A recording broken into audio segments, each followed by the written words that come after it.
not comfortable to have your video, just switch off your video, but quite frankly, I find it gives better quality anyway.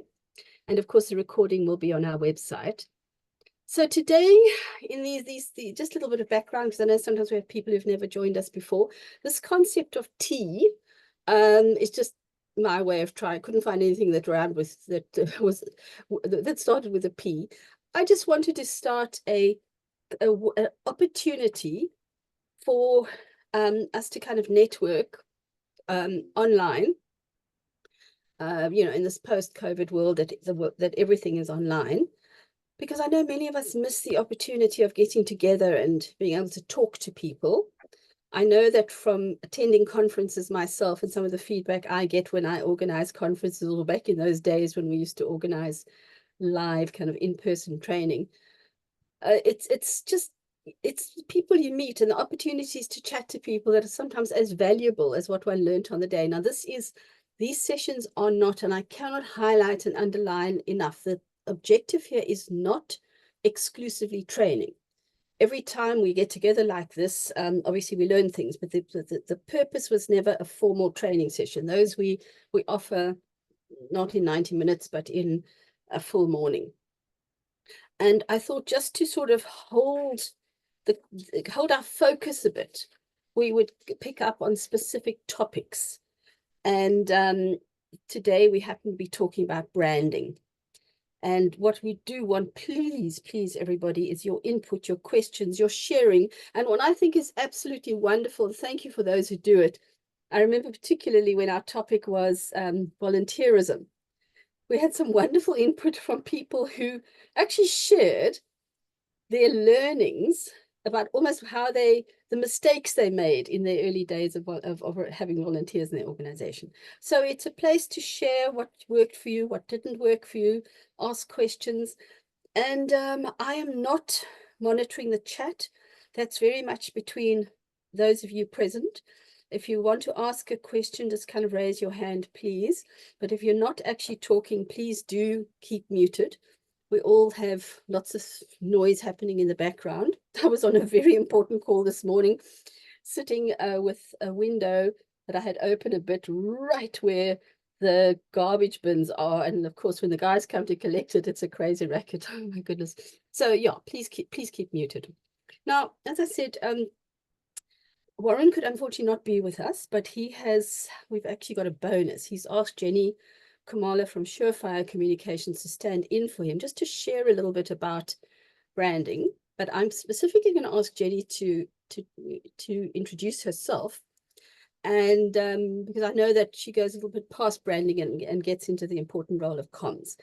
As I said, this isn't a formal training session, and Jenny's going to got 7 or 8 minutes that she's going to just kind of share and set the scene, and is very available for questions. So thank you for that. Also, what I'd like to do is send all of your contact details to Jenny so she can send you her presentation. So if there's anybody not happy that I share your emails with her, please let me know, because there's nothing wrong with that. We've got to be quite respectful of privacy. So Jenny, thank you for stepping in for Warren at the last minute. Deeply appreciated. And may I ask you to take over? I have made you a co-host, so you should be able to share your screen. I've had the honor of a little peek at what Jenny's going to share. So Jenny, please, over to you, and thank you for joining us. Thank you. Yeah, I got this like 2 days ago, so I've been quickly trying to like put something together, and because I don't work specifically within branding, and actually as I was thinking about this anyway, and obviously Jill, you work within fundraising, you cannot speak about branding if you don't speak about comms, if you don't speak about fundraising. They all speak very much interlinked with each other. So my particular agency, there's 3 of us that work for Surefire Communications. We're all independent contractors. And we offer specialized communication services for NGOs, which range from strategy development to content creation to website management and building to all sorts of things. And I think something that I've learned through my career in NGOs specifically is that you tend to end up being a jack of all trades and a master of a few of them, but a lot of it is you have to like teach yourself as you go along. So yeah, I know quite a lot about a lot of different things. And yeah, I think what I really enjoyed about putting this presentation together was that it actually forced me to think more about branding and how I'm already incorporating into my work anyway, but I just haven't formalized it into a kind of into sort of a presentation format. So yeah, I like presentations because it kind of helps guide the conversation. And I think I'll stop at certain points to sort of maybe open the floor up for just comments and questions and sharing. Absolutely. Well, this is terribly informal. I'm going to switch off my video and sound just so nothing interferes, but please, it's very much over to you. Thank you. Brilliant, thank you. So, so yeah, as I say, I'm Surefire Communications, and we offer these kinds of services, and we only work with NGOs. So we don't work with small, medium businesses. We don't work with corporates. We only work with NGOs, which I think makes us quite specialized in that because we understand that there's nuances within working with NGOs. Most of our clients are in South Africa, but we have had some clients in the UK as well, and hopefully branching into a more sort of international audience. So the first quote that I wanted to start off with, it's a bit of a guru online that I've started following. Well, now I've followed him for a few months now. It's called Kevin L. Brown, sorry. And I don't know if you've come across them, but he works mostly within the sort of fundraising space, but he talks really nicely around how branding and fundraising kind of coexist within one another. And so this quote, a strong brand is more than a logo. It's the foundation of trust and recognition. I just thought was really poignant. And I just wanted to pause here and say, what does that quote mean to everybody else? How would that relate to you? And yeah, have you come across Kevin Brown before? So I'm already opening the floor up for comments and questions. And maybe just raise your hand if you want to speak.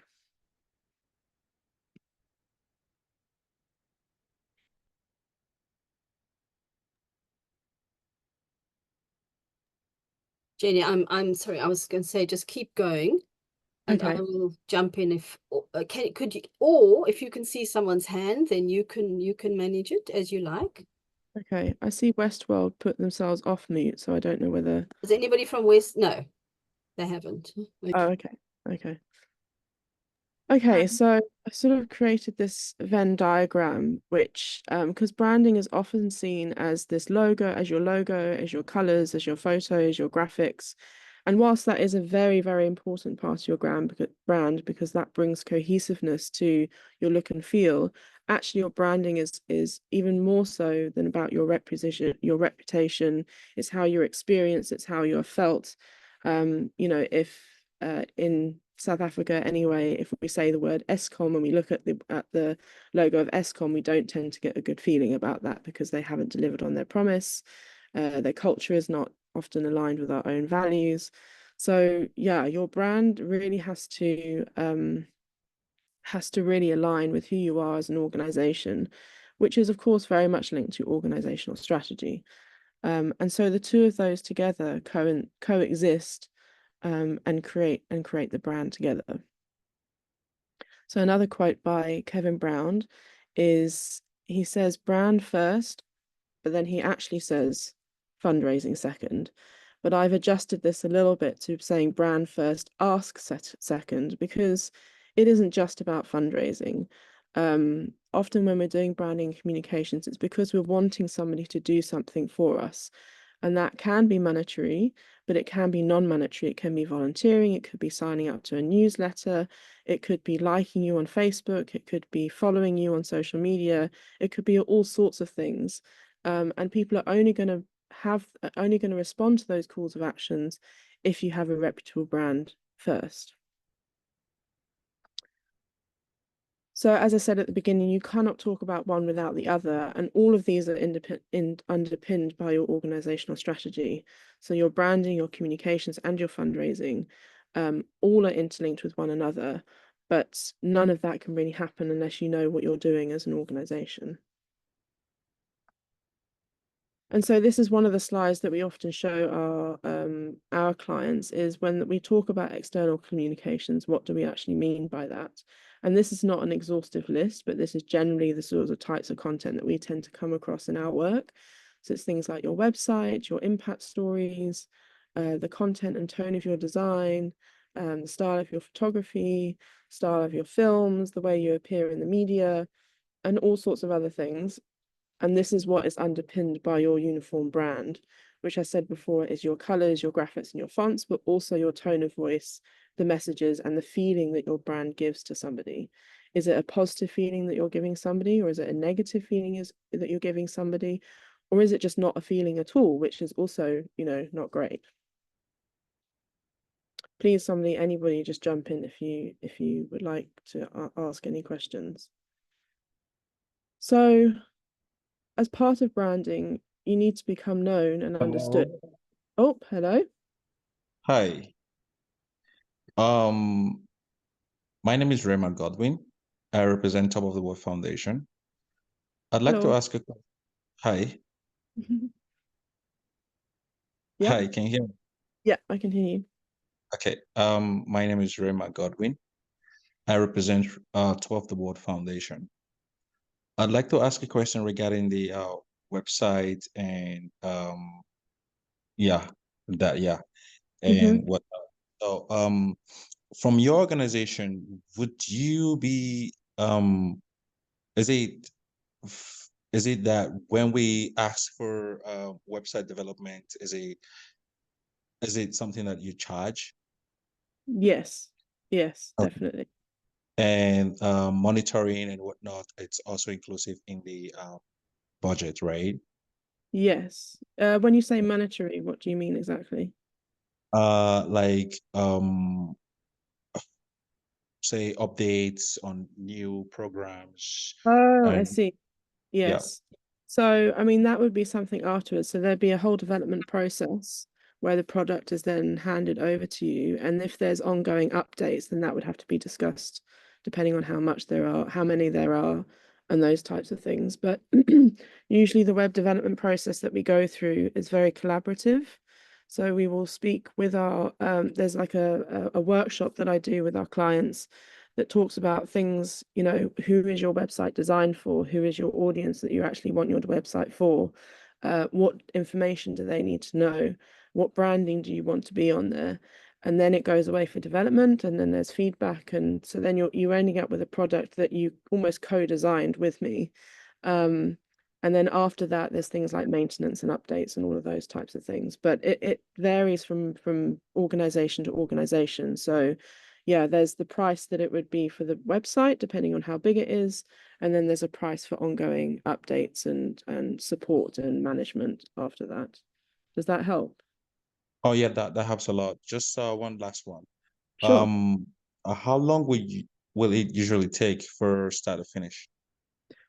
Again, it varies from, I've had some websites that have taken a year because there's been loads of backwards and Wow. forth. It depends on who's making the decisions. And I think the shortest one I've done is maybe 2 months. So it Okay. really depends on who are the decision makers, how many people are making the decisions, how quickly feedback can be given, how quickly copy can be written, how big the website is, what functionality the website needs, because some might need more bespoke functionality, others might need less. So it's very difficult to say because it's really on a project by project basis. So it just depends Awesome. how complicated yours is. Yeah. Awesome. Thank you. Um, so yeah, just to go back to this slide, become known and understood. So Kevin says the most common donor grievance by far is they can't understand what you actually do. And I think especially with branding, sometimes we think there can be a bit of, for want of a better word, diarrhea in terms of wanting to tell everything at the same time, and it can tend to get lost in the noise. So again, this comes back to your communication strategy, which is what are those key messages? What are you wanting to tell your audience? Being really clear and succinct so that those people that you're wanting to support you actually understand what it is that you do in a very clear-cut way.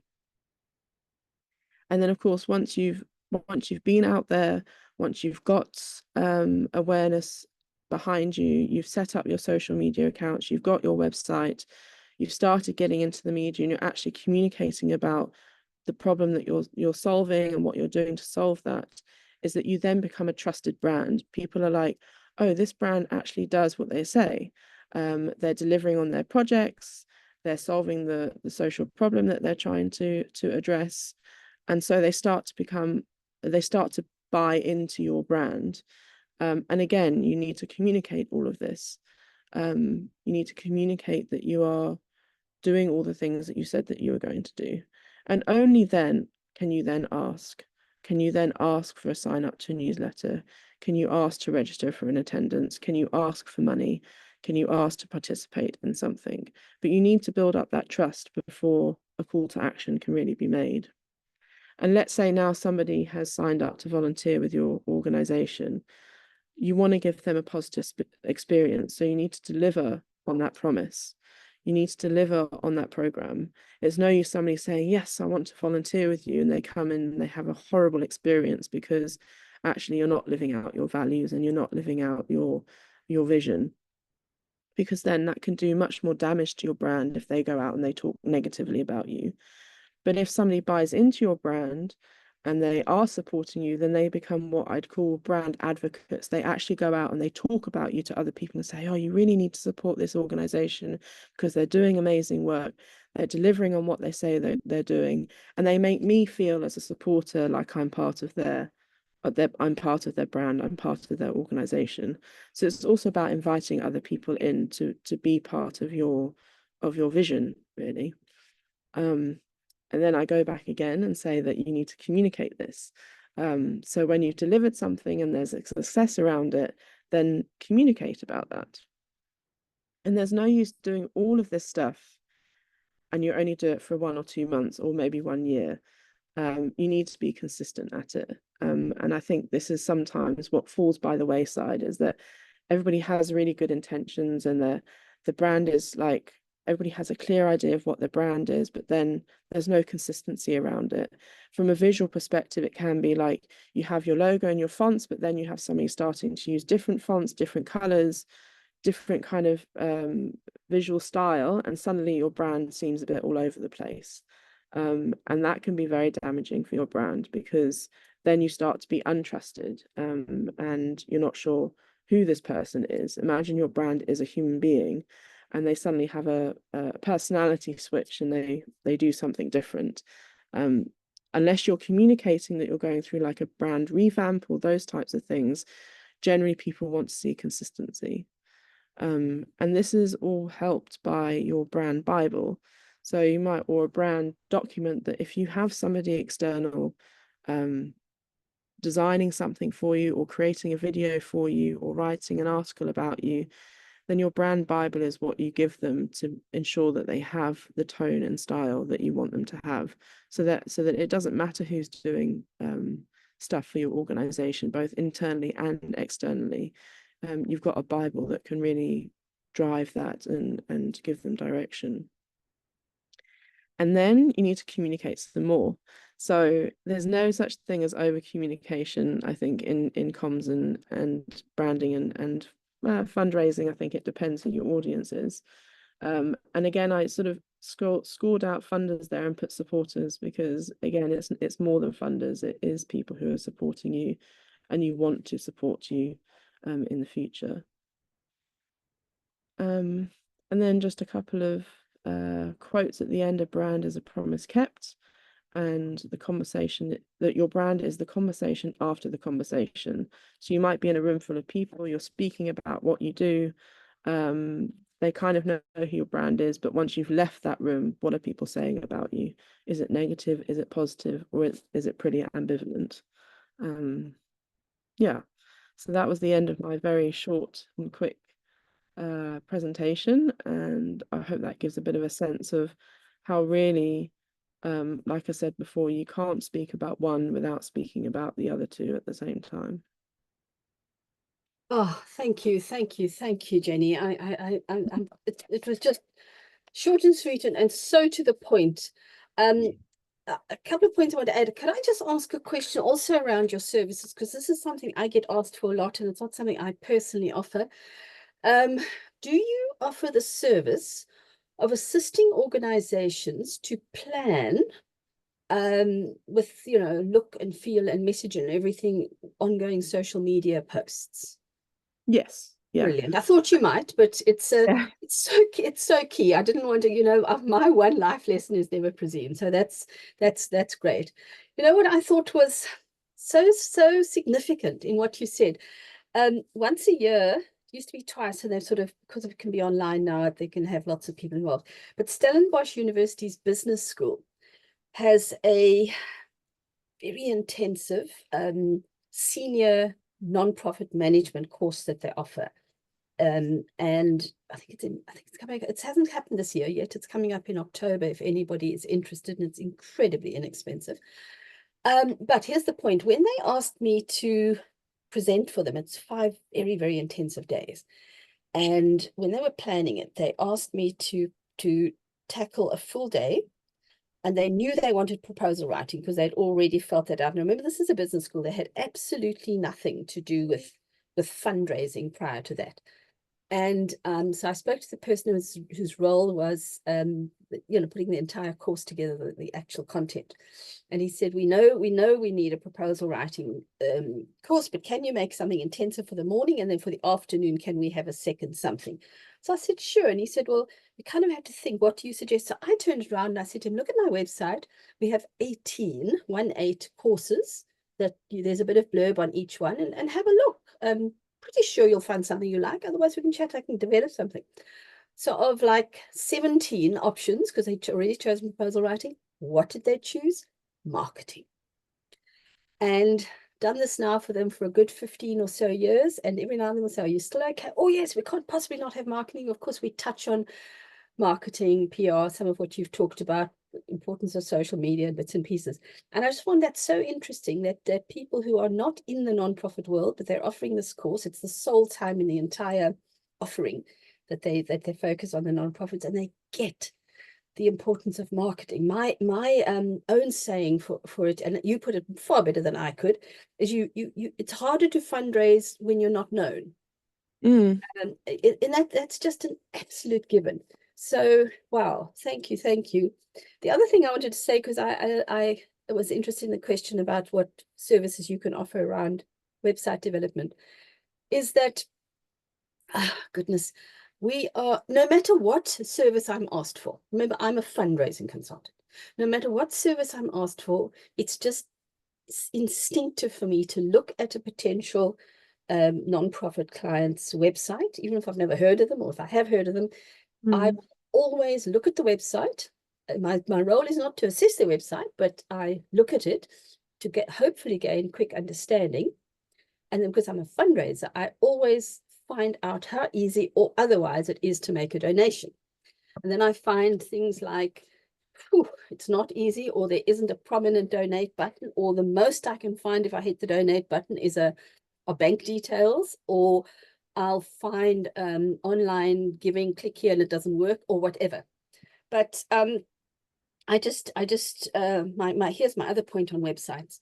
Sometimes I love that you specialize in nonprofit clients and in the websites as well, because I am yet to meet a virtually exclusive web developer. When I say virtually exclusive, web developers who work for the corporate world, be it a small business selling Cook Sisters through to, you know, Pick and Pay, their minds are in, understandably, the corporate concept.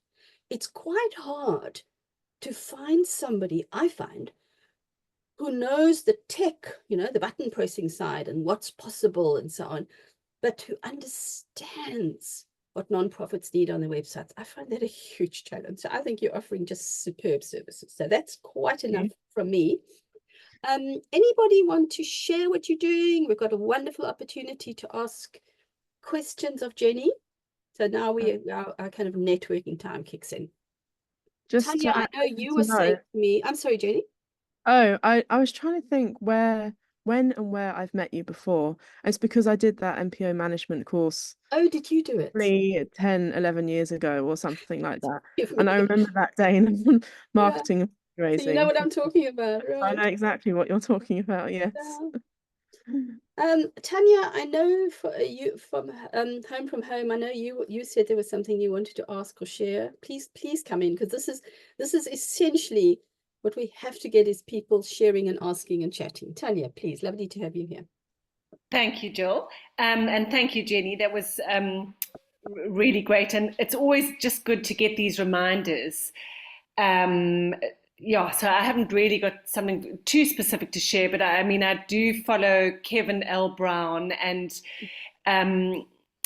Jill has been a great mentor to me in the past. And one of the things I love a lot, just looking at him on Instagram, and he's got a huge following on LinkedIn, which is always such a reminder when you say, Jill, that you look at people's websites. I also always look on LinkedIn, and we are not, as an organization, using LinkedIn enough. And then, you know, Kevin says, verbose fails, brevity nails. And we are trying, and Jill used to red pen my proposals, and just to get to the essence of your work without, you know, kill the darlings, as they say in the writing world, and really, and also then I think I'm always trying to also look at our websites and our proposals from the donor or supporter's point of view, that we don't use jargon, or we think that people understand what we do. We provide foster homes to vulnerable children in the Western Cape. Foster sounds temporary. Are we explaining it, that this is a permanent, you know, that kind of thing, that just always trying to review and evaluate how you're coming across. And so, yeah, your presentation was just some be fundable, and findable. Though, you know, those do we keep checking those things? So thank you. It's very, very valuable. Thanks, Tanya. I have to say, because I know these things, Tanya's going to the UK to run a marathon. So good on you, very impressed. Her idea of fundraising was running up and down Table Mountain. She is on a pedestal. I'll do anything. I'll do anything.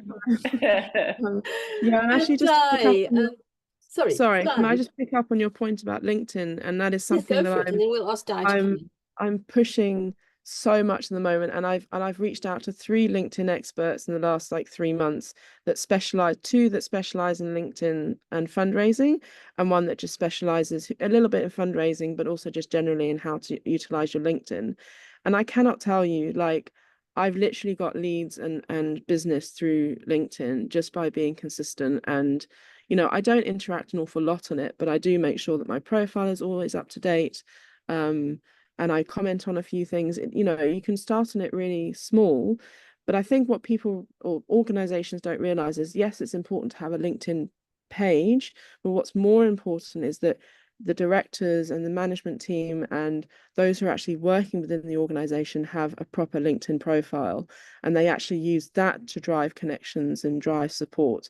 And the sort of company page is there to support that, but you're not necessarily going to get support through the company page. It's going to be through you making those individual connections. It's a bit like speed dating, but you know, the first part is actually making connection with somebody, and then being bold and brave enough to message that person and say, hey, really great to connect with you. I'd love to hear more about you. Let's have a coffee.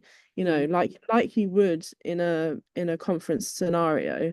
Just imagine that you're just in a massive room with loads and loads of people, potential people that you could connect with, and then just being bold and brave enough to actually just ask for coffee. That's often how it starts. So yeah, I'm a big advocate for LinkedIn at the moment, and I definitely know that nonprofits are not using it to its fullest potential, and I'm still learning about it as well. So yeah, I couldn't agree with you more. That's brilliant. Thank you so much. And Di, please come in. You had your hand up. Hi, hello everyone. Thank you, Jenny. That was very helpful, and I have to say I can't wait to attend Jenny's session at Think Good this year.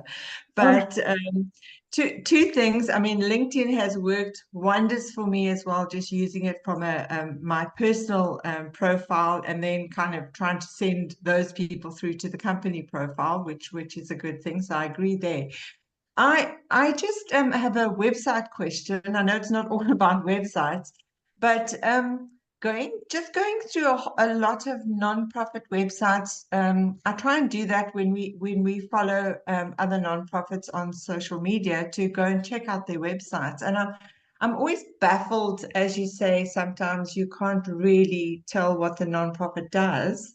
I even think of that as with our Pambano website, is there seems to be trends that go through websites as well. So we are very aware that donors want to see what you're doing, and they like to see pictures, etc., etc. And at the back of my mind, I'm always thinking e-safety and protecting our beneficiaries and not putting too much photos out there. And then find websites that haven't got much of the images, but more illustrations and avatars and things like that. And I find those boring, even though we do use them ourselves. Is there kind of a trend that's developing now with people using more of the avatar illustration type of website versus using imagery and stock photos? Because I hate stock photos, I like to see what nonprofits, who's there, who's doing what. But then you've got this like dilemma. Yeah. I mean, I think, the nonprofits that I've worked for and developed websites for, we still push imagery, because really, it's classic, a story, a picture tells 1,000 words, and that really is true. And I think even with, more like popular and trying to protect beneficiaries, it's just about being more creative in taking those images in a way that does protect the one's identity, or at least getting totally explicit permission from those people, that they understand that if their image is used on the internet, it's there for life. So I think it's twofold. It doesn't mean that necessarily you can't show images of people, but if you do, then there needs to be a rigorous process that they go through. And in terms of illustrations, like, I find illustrations are also really helpful, because it can tell a story in a different way. So I think it's about striking a balance between the two, and not having all illustrations and avatars, because, like you say, you then lose the personality behind the brand. Your brand, depending on who you are, but a lot of brands that I work with people. People are at the forefront of who they are, whether it's children, adults, teachers. And so to not have that on a website, I think, is a great shame, really. And yeah, I think in terms of storytelling shows far more what you do than the words that you can say, or it works in unison of that. I'm just thinking about my one client, I always try, and more than updating the homepage in terms of its text, that's the one page that I try and update the images as much as possible, because that shows like progress and teachers actually in action, and children getting like great education, and those sorts of things. Yeah, I'm trying to show different aspects of the program. So in answer to your question, I don't believe that we should be taking away photos. I just think that we need to be more creative in how we create those photos. Definitely not stock imagery. That just like makes me want to vomit. and using graphics sparingly but tactfully, I think. Yeah. Thanks, Fantastic. Jen. Thanks so much, Jenny. Westworld, I see you unmuted. Is that right? Do you want to ask anything? Oh yeah, Go for yeah. it. It's very informal here. Hello everyone again. I'm just gonna touch base with what you said earlier regarding when you check into the website of nonprofit organization, you try to check their donation pages, and you find that as just the banking information that's there, not more. And I want to just ask, what else can donors expect to see there? Should it be more like the Pick and Pay Checkers website where it's easy to shop wherever you are in the world? Like, we haven't had a website yet. We're still in a preliminary stage of our organization. So I want to have a comprehensive idea of what a website would look like in terms of the funding area and another aspect in terms of pictures, like Shiva already explained, and data communications and whatnot, right? Information thereabout. So I think again, I think I hear you say about data and showing impact. I can't remember if you said that, but I Yeah. think that's an important part of a website. It's not just about storytelling, but it is showing a little bit of that impact, whether it's you know, through reach and you know, showing some data. It's a mix between the two. And again, it depends on what your organization does. You know, I've worked with organizations who have a repository of a lot of resources, for example. So we've developed like a resource section of their website that's very ordered and collects things in a certain way so that it's easy for somebody to find. But it also comes back to your user. I remember a process that I did recently, and often I think we think websites are there for everybody, and more they're not. People are more likely to go and see your LinkedIn profile or your Instagram or your Facebook or wherever you might be, and find information there than your website. So so I think it depends who your end user is and how you design it for your end user. In terms of funders, I know what you were saying, Jill, earlier, that you always go to their website, you always check their donate button. I always check for their annual reports. How easy is it to find an annual report? Because then I can look at their financials very quickly. So if somebody's wanting my services, I check that because I want to see what their budget's like, and you know, how much are they willing to invest in comms versus what their budget is, and is it realistic? You know, so definitely annual reports, I think, you know, because that shows transparency. That's what builds trust, and also a very quick way to show impact if somebody doesn't have time to go through your hundreds of stories that you've written on your news section, you know, because you've highlighted ones from, you know, the previous years. So I'd say annual reports is also a really big one for me. Could I just add something here, muscling in, Jenny, and it's sparked now with Graham's question, you know, and remember my field is fundraising and advising on fundraising. I also often talk to particularly corporate donors and UK-based donor trusts, and I'm able to talk to them because I'm not asking to talk to them because I'm asking for money. I'm asking for info. Then I find the doors are wide open. And sometimes I'll say something like, I'm writing an article or a blog or updating a book or training course, whatever. I've generally got a reason. I've already got a couple of questions, but my sort of generic is often tell me what you love and hate about fundraisers. You know, I'm a kind of messenger. And it is incredible how, and this is a website point, it's incredible how many of them say to me that either in funding proposals, you know, the sort of process would be they'd receive a funding proposal, they'd have a look, and if they want more information, obviously the website is critical. And they say to me that both in the proposals and scarily on the websites as well, the problem, the crisis or issue in society being addressed is not outlined. Because, you know, why on earth have an organization in the first place or develop projects or programs in response to a problem if you are not clear on what the problem is? Because you're not outlining the crisis, the issue, formally in our fundraising world called the problem statement. If you're not outlining that, then why would anybody take your organization or your proposal requesting money to do something about a problem that you haven't convinced the donors is serious? So I just thought, wow, that I find that often if I'm asked to assess a proposal. In fact, I wrote a blog. It hasn't gone. It's not out there yet. I literally was working on it yesterday, where I've often assessed funding proposals, and one of the biggest issues I find is that the problem is not properly explained, and it's not just me. So yes, I would say very definitely everything Jenny says plus.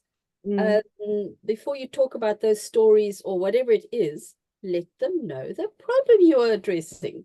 Yeah, I mean, it's a funnel. It's the problem, your solution, and what impact you're having in order to solve that problem. So it's like a simple thing, really. Absolutely. Anybody else? There was something else I wanted to add. You know, endorsing what Jenny had right in the beginning, and I loved the reference to Kevin L. Brown. And clearly Tanya's ahead of us all, following him anyway. What we forget, because we are so focused, head down and focused on doing the work we do in response to the very problems, otherwise we wouldn't be doing this work. We forget that we have on NPO certificate, NPO certificate registered, organizations registered with NPO certificates alone, we have over 300,000 in South Africa. I'm just beginning to say, listen to the competition. Then we have schools, clubs, faith-based entities, universities, etc. The competition for funding is overwhelming. And donors like to have, and you've put it far better in your slides, donors like to kind of have a bit of brand awareness. They are more comfortable giving to an organization they've heard of. Now, I'm saying donors, I'm being very generic. It could be individuals, it could be companies, trusts, whatever. But the better known an organization, the more readily it is funded. That is just fact. It's a kind of human nature thing. So it's just to underpin the incredible importance of us getting our brand, you know, name, logo, everything that a brand means out there. So guys, this is vital stuff. Makoma? Hi, thanks, Jill, and good afternoon, everyone. Exactly what you're saying, Jill, and this is what we were talking about with my colleague a bit earlier, about getting your brand known. And how do you do that? Because we, as I work for Justice Desk Africa, we're a human rights NPO. We are on social media. Our social media coordinator is very active. We are on LinkedIn, we are on Twitter, we're on Facebook, you know, and we're updating regularly. We're doing newsletter. We're requesting people to sign up for our newsletter. We use different crowdfunding platforms as well, but also just keeping the information going. But we still feel there is still need for us to get people to know about us, to talk about us, to be that constant household NPO in dealing with human rights issues in South Africa, in schools, in our communities.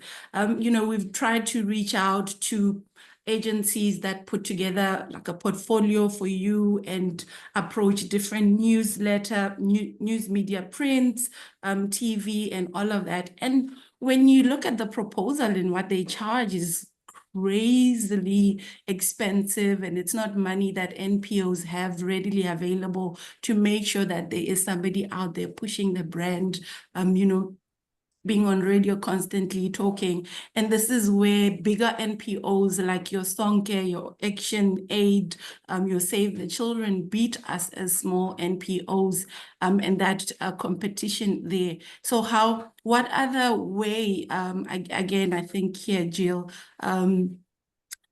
what other way can we maximize this space and brand and make sure that our branding reaches the right ears, you know, the right people that should be listening. So when we start sending out our proposal, when we start talking to people about what we want or asking, people already know about us. Like Kevin L, like you said, Kevin L says, be foundable and be fundable. So how do we maximize on the being foundable part? You know, yeah, thank you. Jenny, I'm going to ask you to jump in first. I have a couple of ideas, but let me bounce it to you first. Thanks, Makoma. Great question. I think, so I'm going to go back to the LinkedIn thing, which is people using their personal LinkedIns more than the company page so much. I think, and I feel like we've forgotten about networking. The COVID era has made everything so online, which is great in one sense, but it's about being in the right rooms at the right time, conferences, indabas, seminars, running those kinds of things, giving out. And I think what Kevin L. Brown does so much is that he gives out free information all the time. Every single day he's giving out free information that is helpful to people. So are you being helpful to your user at the end of the day, or are you just regurgitating information that you feel they need? So it's really going again back to your audience and asking yourself the question, what do they need from us? What do they want from us? And are we giving them what they need? And asking that kind of critical question. And again, I go back to the slide that said about consistency. You know, I think there's no silver bullet that is like going to suddenly make you go on the main stage, but I think it is a long game. It is a very long game, and sometimes it just takes one campaign, not one campaign, but like if you jump on the bandwagon of something that's happening, that can help blow up your brand or something. But you have to be so on it to be able to do that. I haven't managed to do that yet, just as a caveat, but always trying to stay abreast of like what the current issues are. And I think as a human rights organization, there's so many things that are happening that how can you create a very quick campaign? And the one that I'm thinking about is a Sonke campaign where they did the Department of Happiness Affairs. I don't know if you saw that, but as a sort of tongue-in-cheek thing around the Department of Home Affairs, they then set up behind in front of the Home Affairs and was like doing all sorts of happy things, and they had like an aerial photo of them, I think spelling out happy or something like that. I can't quite remember, but it was turning something totally on its head that I thought was really impactful. Yeah, so that's Thank just you, Jenny. Thank you. Makoma, that was like a spot on point. You know, a very long time ago, and this is before we had internet or anything, for all you young ones, when I was volunteering for an organization teaching some practical skills, I was asked for that same organization. So I got to know it. I'd never, ever done fundraising. Fundraising for me is what happened at my kids' school. I had to bake cakes for it or something. And then I was basically asked to help with fundraising based on nothing other than I had written a couple of books and often had magazine articles published. And they said, okay, one needs writing, and they couldn't find a fundraiser. That was kind of my entry into this field. There was no internet. There was certainly no books in South Africa on fundraising. And I kind of said, yes, I'm happy to help, but lacked a bit of confidence. What can I study? And the only thing I could find was really shooting in the dark was PRISA, Public Relations Institute of South Africa. They were running a year-long course. So I did it. I remember every Saturday, a full day, I would go to this teaching, to this course. And I don't remember, but I don't remember their definition of public relations, but it was something about maintaining and sustaining all this interaction with the publics. So absolutely, Makoma, your point is how can we get you are spot on in your thinking. With this incredibly crowded space, we want to have a goal for us should be to have our organizations top of mind in the public. And very much how do we get to the public? And this is now, of course, there's social media, which helps immensely, but also with the media. Now, I am not sure that I would even investigate, because I think I know what they charge, the sort of corporate service of preparing media releases just to have them. I would far rather consult with somebody like Jenny, who understands the sector, but your thinking is good. And I made myself some notes that I could, answer you and try not to waffle. But I think, so what I was basically going to say to you was exactly what Jenny then went on to say, that you want to get your organization known out there with the public, and above all else, to be the go-to organization that the media contact when something happens. Now that is a kind of a proactive thing, but exactly what Jenny was saying. When something happens, pounce. I don't think some sort of static, and I'm using static versus there's no actual specific issue headlining right at the moment. So I think you need to be exactly what Jenny's saying. When there's an issue happening out there, pounce on it. Media releases, plaster the various social media channels. Don't negate what we used to call Twitter and now X. The fact that I personally don't think much of our friend Mr. Musk doesn't mean that platform isn't historically very popular, and the media all follow X. So respond to an issue. And one example of somebody, Joan Vanek, who used to head up Childline, she had this so well. When there was a child abuse, any child related issue, she was on it. She took Childline from being unknown to being the go-to organization to be consulted in the media. And it got so, just doing this, responding publicly to issues when they were in the media, got to the point that she was even asked to address standing committees in Parliament. And it was only, and I happened to know this because I was handling Child Violence fundraising at the time. And the crazy thing is, I know Joan didn't have that as a strategy. She just cared so deeply about child abuse that she couldn't resist jump. And this is before social media. Yeah. So exactly what Jenny is saying, be ready to pounce on all the channels and your media releases at the time. But Jenny, please, this is more your field than mine. I think what I was going to say is that this is an experience that I've had recently where I think it was the change in ministers that happened with the change in government. Like that was a really opportune time to make comment on something within your within an organization. And it's about having those channels to respond to things, because I think what happens is the sign-off process of something. If the sign-off process is too long, then that can also bottleneck the ability to actually respond to something. And then by the time you respond to it, it's died down enough that you're then now seen as just somebody that's late to the party. So I think you've got to have those systems in place and the trust in place in those people that are entrusted in responding to those things to actually do what they say they're going to do. But also if somebody needs to sign off on it, that there's some kind of I don't know, agreement in place or process in place that it will be signed off in you know, a certain period of time, because otherwise it just becomes old news really, really quickly. Yeah, brilliant yeah. point. The news is so immediate. Absolutely. Ooh. Absolutely. That's brilliant. Thank you. Kerry, please jump in. Hi, so I actually wear two different hats. I do comms and marketing for a number of NPOs, and I have got another hat. I've just forgotten what it is. I do lots of hats, and fundraising a little bit as sort of a second hat. But one of the things that I find very difficult with my NPOs is that they don't actually see the value of branding and consistent branding. So to give you an example, we might have a logo, when they put it onto a letterhead, it's stretched or it's weird sizes, or they don't use the same fonts that we've used for everything else that we've done, or they don't use the same letterhead. They make a new one every single time they come back to it. I'm sure that other people have had this experience too, or you send off a funding proposal, they write it, you edit it, and then the next time it comes, you realize that they've taken half the stuff that you put in out again. So I think there's a huge education gap in terms of setting up branding and getting people to actually use it consistently. So your letterheads match your website, match your logos, match your t-shirts, whatever it might be, so people can actually recognize you.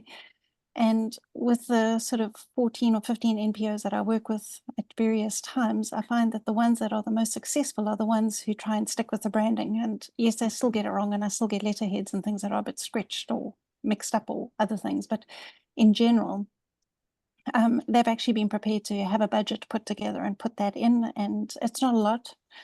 It might just be 5,000 Rand a month, but they're willing to pay to communicate and communicate well. And when people do that, then it's an amazing opportunity, and I'm really happy to meet them with it. I think, you know, an NPO is not just, it's lots of heart as well as hands. So I think that's just one thing I'd like to just comment on, is just that importance of finding your colors. That's brilliant. Thank you so much. I won't mention names, but I once was asked to take on some fundraising for sort of from a national perspective, then handle all the international fundraising for an organization, very well-known organization in South Africa. I was hired kind of by the head office. They had 44 branches around the country. And so they kind of did an intro to everybody, and then they all emailed me. And I am telling you, I couldn't make this up. 44 different tweaks and takes on a logo and brand that was meant to be written in granite. You were mentioned the Bible, the corporate identity manual there. So yeah, Kerry, you touched a point. Please, Jenny, come in.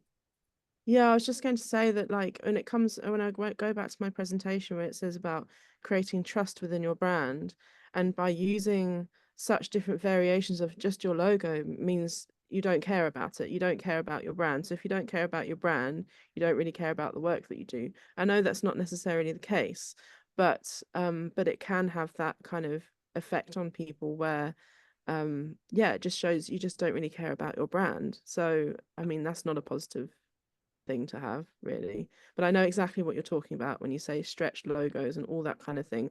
Or they've used, you know, they've literally used a stock image or stock thing that you've seen multiple different times that also shows a level of like uncaringness. And again, it doesn't have to be a lot. It can be 5,000 Rand for a logo to be developed that's, you know, really low key and very simple, but is, you know, at least is not a stock image that, you know, can be seen on clip art. That was the question. That was the word I wanted, like a clip art type of thing. Yeah, so, Yeah. you're so right. I'm gonna let Kerry come in, but you're so right. And here's the sadness. When you say it's like they don't care, they truly do care. They don't know any better, but it appears to not care. As I said, these 44 different takes of a logo that was only 2 colors that I saw up to about 12 colors. These are just add-on colors for fun. So, sure. Kerry, please. So another thing that's also been very much a challenge amongst my NPOs is just budget for fundraising and budget for communications. People don't seem to actually see that there's a need for that. And I think for those who are setting things up, the gentleman from Westworld, it really is worth building in a communication budget. And people also don't understand that from a website perspective, Surefire, you do exactly the same thing, is that there's got to be maintenance. I have one client who I phoned the other day and no, we've got somebody else designing our website, but they have never updated it in the last 5 years. You know, they never had the money to update it in the last 5 years. So now all of a sudden they're doing a whole new thing, which is going to cost them thousands and thousands and thousands, but they could have actually just put some budget aside and strategically updated and looked after what they had. And it would have saved them a lot of money in the long term. The second thing I just wanted to chip in on is photo permissions. One of my NPOs works with kids, and what we do is for the programs, we've got a photo permission signed up for all the programs. So when the children sign up for the programs, they automatically then give permission. The parents then give permission for general group photos to be used. If we pull a photo out of a specific child for a specific, then we, you know, so it'll be one child on a calendar that will be used up, you know, long term. Then we'll get a photo permission for that child on their own. And then the third thing I just wanted to mention is just the power of Canva is really phenomenal. And it's free for NPOs. And if you work with a fundraising, if you as a fundraiser, it's also just great for setting up your templates and things like that for some of your proposals, because it's just so visual and it's so easy to do. And again, pictures seem to sell a lot more than words. I've got teenagers and they're interested in videos, but don't give them a document. And I have to say it's the same with my NPOs. People don't read. And we also forget that in South Africa, a lot of our people are not first language English. So if you can give somebody something that's simple and has pictures and stats, don't get me started on stats, then you get a lot more take on it. And so my NPOs, again, the ones that do pictures and make it visual and use stats, they're the ones who tend to they just seem to do so much better when it comes to funding. And they don't have to have lots and lots of words because they just present it so well. Sorry to interrupt. Yeah, absolutely. You're so spot on. I was just thinking, I was consulting to somebody the other day, and again, I didn't know anything about the organization. They literally booked 2 hours of my time. So I had my usual thing. I had a quick look, and I was so impressed. They work nationally, and I was so impressed by one image they had. They had the map of the country, and they had all nice color. I'm not sure what they used, possibly Canva, I'm not sure. And they had their, let's call it their stats, the number of people they've helped everywhere around the country. There was the map and there were numbers. And that was it. It was so powerful. That alone told me an incredible one. Yes, of course, they've got to update it all the time. In fact, I asked her, they said, yeah, it's a standard thing that every about 6 weeks those numbers get updated. So they weren't, you know, they made sure it wasn't old. But wow, it was absolutely powerful. And then the last point I want to say, yes, we've mentioned videos. Jenny mentioned videos. Videos are just so vital, but please, please don't make them too long.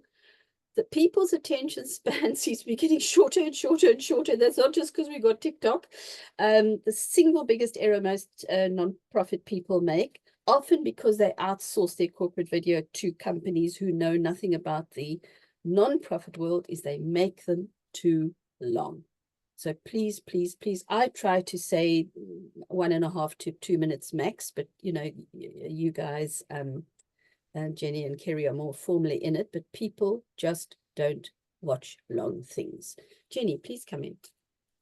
The comment I wanted to make was actually, it was about photos, and it goes with the comms budget, is that often NPOs don't want to put money behind professional photos being taken every year. So what ends up happening is they get a few good photos and they're reused and reused and reused to absolute death. And there's nothing updated, and they rely a lot on photos being taken in the field, which is nice from one perspective, but they're not good quality. And I think when it comes to things like proposals and posters, and when you send, you know, if you are going to write a press release to the news and you want to give them the images, then there's nothing better than getting some high quality images that actually show and tell the story that you want. And it doesn't have to be often. It can literally be once or twice a year that an organization just puts some money. And I'm a bit biased because photography is actually what I studied, so it is my first love. So I'm a professional photographer by trade, but I just know the power of taking really good photos, and the organizations that I've worked with, when they've invested in them, makes such a difference to their social media, makes such a difference to their website, makes such a difference. And they can be, and in terms of like, so we have, I'm just wanting to try and find it now actually, but we have this almost barometer that we show people of what a low resource piece of content might be to a high resource piece of content. So a high resource would be something like a campaign or a mini documentary, or even videos. Like, videos are great, but they are high resource. It takes quite a lot of time to do them properly. But what is relatively low resource but high what's the word, return on investment, is things like photos. You can have like a day or two where somebody takes really professional photos, but you can use them in so many multiple contexts that you've already got your money back, really. Wonderful, absolutely. Anybody else on anything else? As I said earlier, we had this amazing time a few months ago. We talked to volunteerism, and we had a very brave person on board sharing all the things that they did wrong and how they learned, and I thought that was really fun. So anybody want to ask or share anything more around this huge topic of your non-profit branding and everything it entails? I've got a question, please. Go for it, Kerry, please. So one of my NPOs was sending out a PDF newsletter, and I think people were reading it a lot more because it was nice and visual. It was just 4 pages. And then we swapped to MailChimp.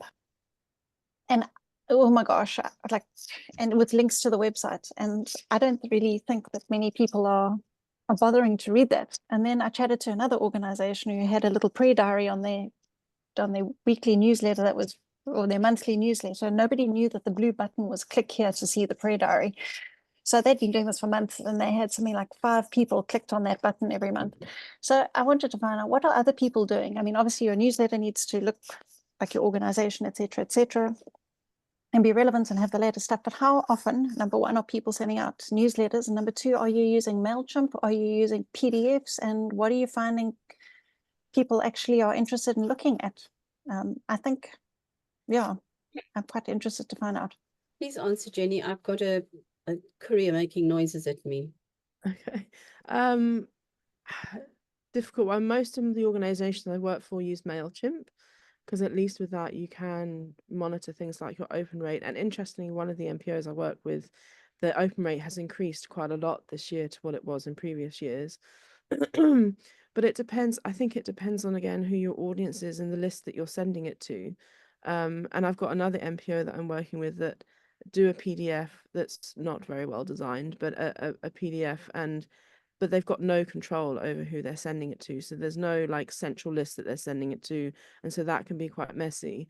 So yeah, trying to think if I'm not really answering your question. But I think it's a mix. I think you have to know who your audience is. If they like receiving PDFs, why fix something that isn't broken, type of thing. But if like, how do you know that they're opening and reading that PDF? What kind of feedback do you get? So it's all about that monitoring stage is anecdotally, how do you know? And also from a statistical perspective, how do you know? Yeah, Let me I don't jump know. in. Sorry about that. My problem is my office faces the garden path, and this guy was indicating through the window. You know, newsletters the concept can sound a bit boring. So I think our first challenge is to make our newsletters so amazing that people want to read them. Depending on how one goes about it, there could be some analytics that you could study. You know, whether it's MailChimp, I happen to have recently changed from MailChimp to Brevo, the former Sendinblue. I'm not sure if it matters, if that's what matters, whether it's an attached PDF or how you go about it. I agree with Jenny entirely. It's who's the audience? How do you know they are engaged? One trick, of course, nothing new or fancy, is to ask them questions, ask for feedback. They do like that. Keep whatever you send extremely brief and very colorful. One of my current poster children on getting this right is Noah, Neighborhood Old Age Homes in Cape Town. I just find what they send just looks so good. And all they've done is cleverly used, I think they use Canva. Their colors of their own logos are very lovely green. And what they send looks nice. And they keep it very, very brief. So the other thing, which is kind of open, and I'd love to know other people's feedback, but don't send too many. Most people feel 3 to an absolute outside maximum of 4. And remember the key is in the name. It is a newsletter. There's a very big difference between a mailing asking for money. That's to use formal individual fundraising terminology. That's an acquisition mailing, which is a different thing to here is some powerful news. And there's a lot of psychology used in fundraising.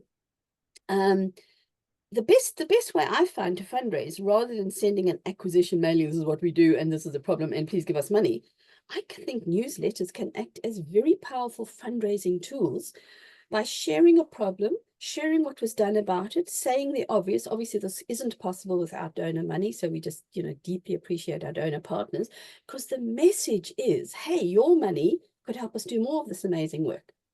So my instinct is not too many. Jenny, please jump in. And I was just going to say, I think sometimes with newsletters, everybody wants to tell if it is once a quarter. So we tend to do once a quarter because that's usually falls in within school term time. So at the end of term 1, term 2, term 3, and then at the end of the year.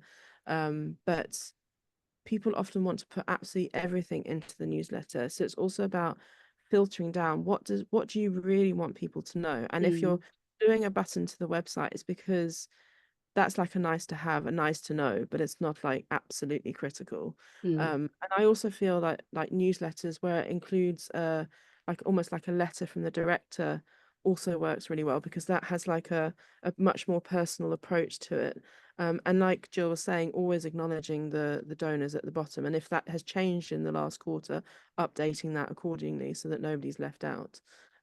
Because again, from a branding perspective, you're also offering those donors reciprocal branding by acknowledging them and showing them that they're supporting really great work. So yeah, Thank you. A trend I'm noticing is, because we all this has just become an issue. We all got so much stuff coming at us all the time, and time being a problem and so on. I'm noticing more and more newsletters are very carefully written, very powerfully written, almost following your standard media release format.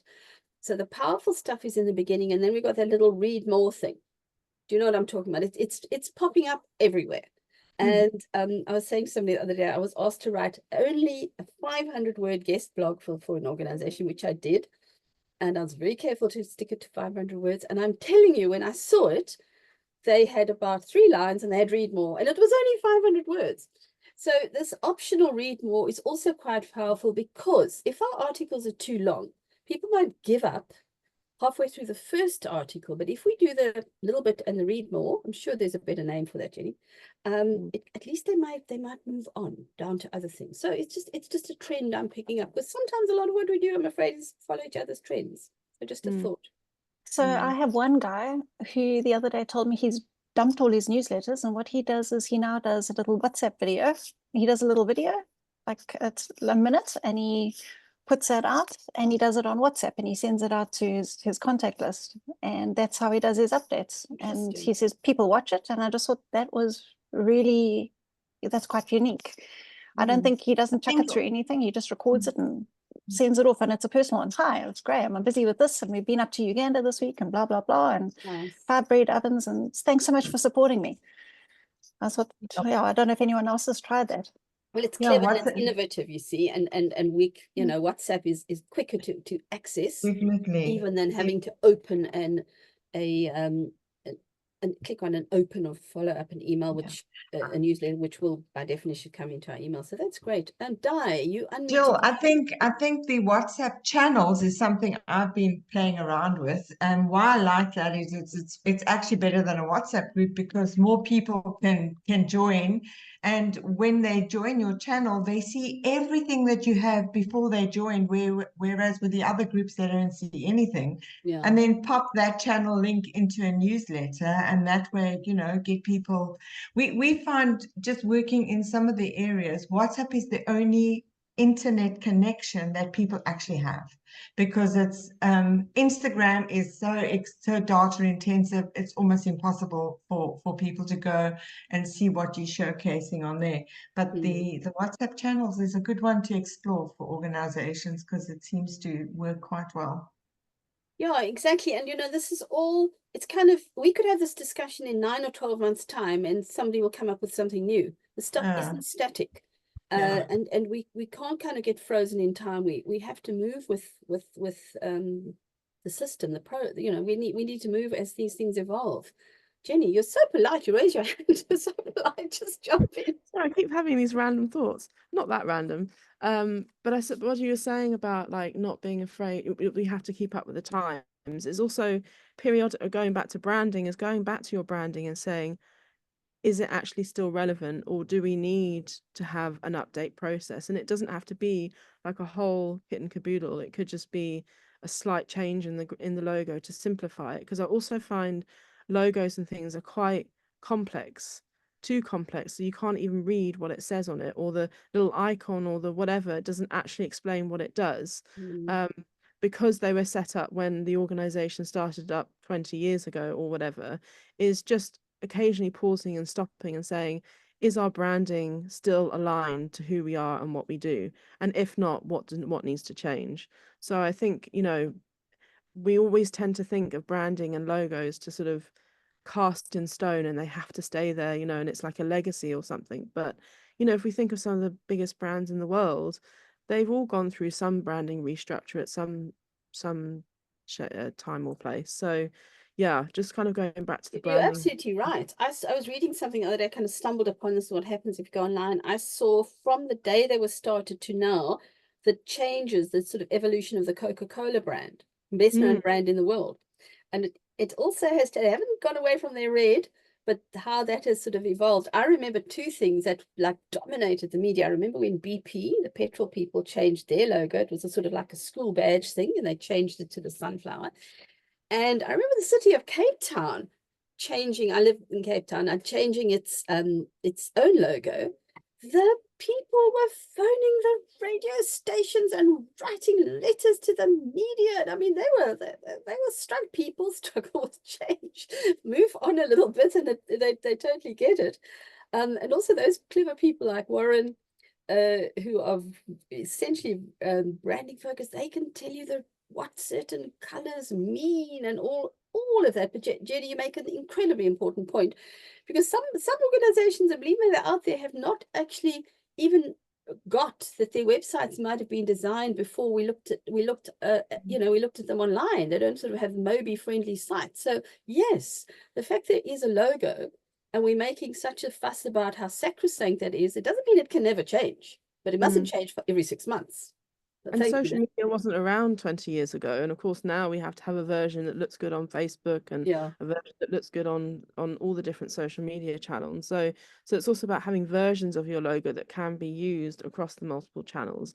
And sometimes logos are very, very wordy. So when they are really small, you actually can't read what it says. So Absolutely. having a version that doesn't necessarily have to have words with it. So it's all of those kinds of thinking, like, is my logo fit for purpose, not just in terms of what it communicates, but the different platforms that it needs to be on. Absolutely, absolutely. And even the grayscale version, yeah, totally. I'm sitting at my laptop, which is dinky. I chose the lightest, smallest for traveling, but I've also docked into a wonderfully large screen. And sometimes I have to purposely open things on the big screen and I still can't actually read. So, yeah, no, you're spot on. Anybody else with anything? Share, ask, anybody on any level. This is such an important topic, and it's a topic we don't often think about. Kind of take it for granted. So just so appreciate Jenny coming in and bringing some expertise, and Kerry, it's joy that you jumped in as well. Thank you for that. Anybody got anything to ask or to share? Don't see any hands. Jenny, do you want to wrap up? Sure. I mean, I didn't know how this was going to go. So Informal is the short answer. Yeah. And thank you so much for all of your input and your questions and contributions and things. I think it's been a really rich discussion and I've really enjoyed it. So yeah, I think just really a thank you from me. And yeah, I hope to see, I think, who is it that's coming? Di, you said you were coming to the Think Good. Was it Yeah. Di? Who was Yeah, going to the Khumalo So is there. hopefully I'll Yeah. meet you, Di, in a couple of weeks. In And do person, come I and see you say- on all the NPO Yeah. network meetings every 2 weeks, but never in person. So looking forward to that. Yeah. Yeah, the Perfect. program looks great. I'd already committed to be at a conference elsewhere, so I can't be there, but I have donated some vouchers. So it Cool. sounds like it's going to be great. So well done and thank you. And as I said in case anybody joined a bit late, I haven't had anybody ask not to. So we're going to share your emails with Jenny and she's going to send a presentation. And Jenny, obviously your contact details will be in there. Okay, fantastic. Because I'm sure there are going to be loads of follow-up questions for you. Perfect. Thank you so much. Okay, there's no last minute. Thanks, Shurette. Okay, everybody. Makoma, jump in. Great. Thanks, Jill. Thank you so much, Jenny, for that insightful information and guidance. I was just wondering, I mean, and this is specifically for you, Jill and Kerry, you seemed to be very pro on proposal writing and all of that. And I was just wondering if you would take questions, follow-up questions, and just a one-on-one type of a side engagement with guidance. And you know, if you have the time, I know that there's probably a lot of us that reach out to you, but is that platform open for one to reach out with a question or something? You should have my email. It's just you've probably been dealing with Yolandi. I'm just Jill at Papillon Press, so absolutely contact me. Thank you. Thanks, Tanya. Thanks for your input. Okay, guys. I don't see any other queries. Jenny, thank you very, very much for jumping in at the last minute and for coming up with such wonderful info. So thank you. Thank you. Perfect. Thank you so much. Next month, we're going to be talking about the fascinating topic of the different generations and how their thinking goes around nonprofit support. I'm finding that fascinating at the moment, because the point is, if we are going to keep asking potential donors for support in exactly the same ways we've done for the last 20 or 30 years without taking the sort of evolution of the generations into account, our organization is probably just going to grind to a halt. So that's what we're going to be discussing next time. Thank you, everybody. Thanks, Jenny. Bye, guys. Thank you. And the recording will be on our website. Thank you. And you'll hear from Jenny with her lovely presentation. Thanks, everyone. Bye.